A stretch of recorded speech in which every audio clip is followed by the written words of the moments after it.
Hey guys, you guessed it. Welcome to another episode of Draw My Life. This is my chapter 4, and it's about my quarter life love crisis. Today I will explain to you why I think dating apps aren't meant for me. Ever since I was young, I was always convinced that when I grew older, I would be able to find the one. As I grew older, the search for finding my soulmate is getting more and more challenging.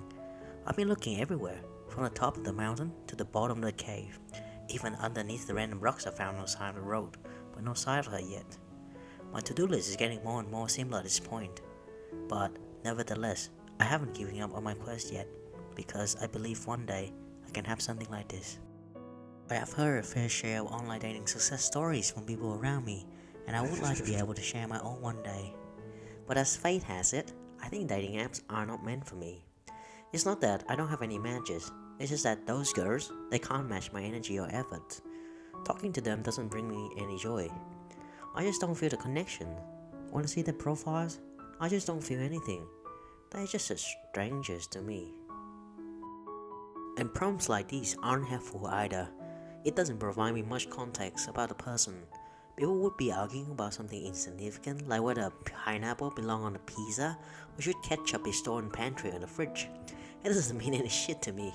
It just tells me that they probably have a horrible taste and a poor life judgment, but it doesn't tell me about their personality, their values or beliefs. And because they waste their prompt like this, I don't know what to talk about when we do match.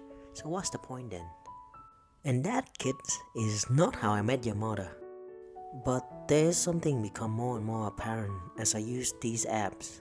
The reason for my lack of attractions is because I am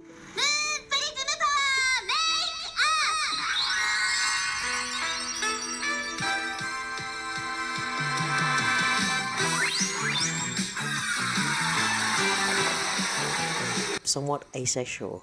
Well, to be really precise, I'm actually both a demi-romantic and a demisexual.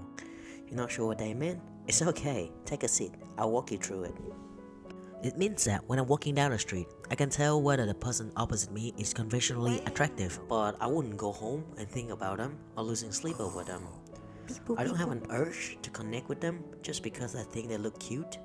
In fact, I would not think about them anymore after they have passed my field of vision. It won't stir up any feeling in me at all. There's no butterflies in my stomach. In fact, I've never experienced love at first sight. I don't know if it's really a thing or just something Disney make up to brainwashing kids. What you tell me? You see, being a man of many talents, I have a lot of layers, like an onion. I'm a shy boy at first, but give it some time. My flamboyant quality will shine through.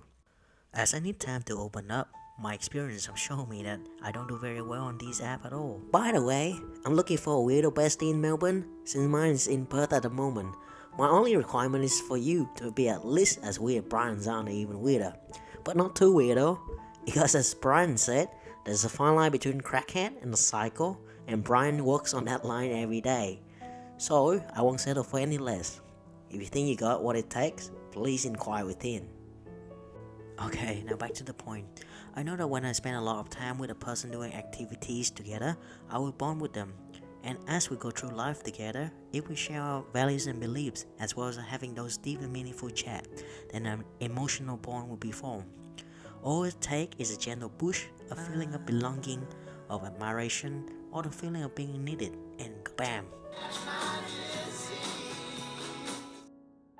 But yeah, because of this, when I look at my past, I realize that all the girls that I had feelings for, they don't really have anything in common. By the way, they are just reference I copied from the internet. It was not based on real people. So Chris, what's your type? Someone with a red flag, people who can only love me conditionally. Someone who is emotionally unavailable or emotionally unstable. Someone who can show me a lot of affection at the start and then withdraw it slowly. Someone who will ignore my healthy boundary or gaslight me when I try to stand up for myself. Someone who play with my feelings. What's your type? Someone who can show me a lot of affection at the start or emotionally I don't have a type. But thanks to this girl that passed through my life and teach me a lesson, I now know what I'm looking for. I've raised my standards significantly after each time my heart broke. I will not be settled for any less until I find what I'm looking for. But until then, I'll stay away from online dating. I know it's definitely not for me. Instead, I was just going to focus on myself. So all the time, love, attention, and effort I'll pour onto myself instead. Thank you for taking your time to watch that episode. I'm actually quite happy right now. I'm settling in Melbourne quite well. Everyone here is quite friendly and they treat me with a lot of kindness and a lot of respect, and it makes me feel very welcome.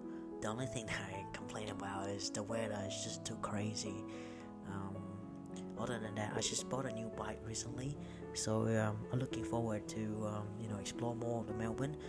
And also recently I just bought like a raincoat and a raining pants because I don't want to get wet anymore. By the weather I mean. I'll talk to you more next time, okay?